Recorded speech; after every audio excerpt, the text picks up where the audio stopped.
حضرت ابو ہریرہ رضی اللہ عنہ سے روایت ہے کہ رسول اللہ صلی اللہ علیہ وسلم نے فرمایا کہ اگر کسی شخص کے دروازے پر نہر جاری ہو اور وہ روزانہ اس میں 5 دفعہ نہائے تو تمہارا کیا گمان ہے؟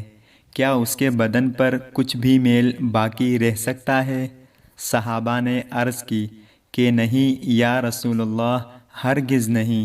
آپ صلی اللہ علیہ وسلم نے فرمایا کہ یہی حال 5 وقت کی نمازوں کا ہے کہ اللہ پاک ان کے ذریعے سے گناہوں کو مٹا دیتا ہے۔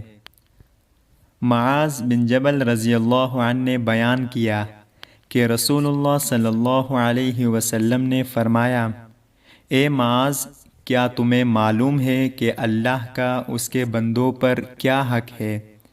انہوں نے کہا کہ اللہ اور اس کے رسول ہی زیادہ جانتے ہیں۔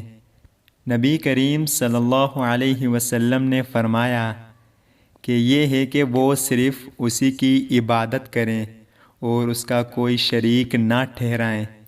کیا تمہیں معلوم ہے پھر بندوں کا اللہ پر کیا حق ہے؟ عرض کیا کہ اللہ اور اس کے رسول ہی زیادہ جانتے ہیں۔ فرمایا ہے کہ وہ انہیں عذاب نہ دے۔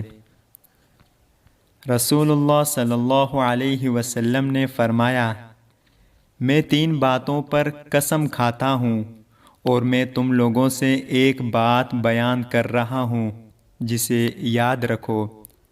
کسی بندے کے مال میں صدقہ دینے سے کوئی کمی نہیں آتی، اور کسی بندے پر کسی قسم کا ظلم ہو اور وہ اس پر صبر کرے تو اللہ اس کی عزت کو بڑھا دیتا ہے، اور اگر کوئی شخص پہنے کے لیے سوال کا دروازہ کھولتا ہے تو اللہ اس کے لیے فقر و محتاجی کا دروازہ کھول دیتا ہے۔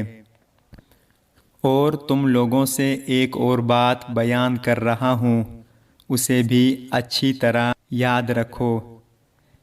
یہ دنیا 4 قسم کے لوگوں کے لیے ہے۔ ایک بندہ وہ ہے جسے اللہ تبارک و تعالی نے مال اور علم کی دولت دی، وہ اپنے رب سے اس مال کے کمانے اور خرچ کرنے میں ڈرتا ہے اور اس مال کے ذریعے صلہ رحمی کرتا ہے، اور اس میں اللہ کے حقوق کی ادائیگی کا بھی خیال رکھتا ہے۔ ایسے بندے کا درجہ سب درجوں سے بہتر ہے۔ اور ایک وہ بندہ ہے جسے اللہ نے علم دیا لیکن مال و دولت سے اسے محروم رکھا، پھر بھی اس کی نیت سچی ہے، اور وہ کہتا ہے کہ کاش میرے پاس بھی مال ہوتا تو میں اس شخص کی طرح عمل کرتا، لہٰذا اسے اس کی سچی نیت کی وجہ سے پہلے شخص کی طرح اجر برابر ملے گا۔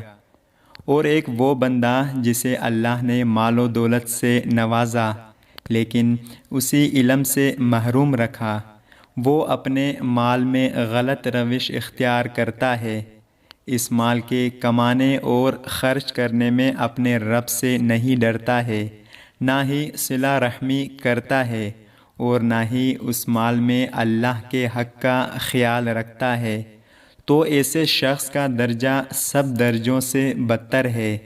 اور ایک وہ بندہ ہے جسے اللہ نے مال و دولت اور علم دونوں سے محروم رکھا، وہ کہتا ہے کاش میرے پاس مال ہوتا تو فلاں کی طرح میں بھی عمل کرتا، یعنی برے کاموں میں مال خرچ کرتا، نیت کا وبال اسے ملے گا اور دونوں کا عذاب اور بار گناہ برابر ہوگا۔ اللہ تعالی ہم سب کو ان پیاری احادیث پر عمل کرنے کی توفیق عطا فرمائے، آمین یا رب العالمین۔ السلام علیکم ورحمۃ اللہ وبرکاتہ۔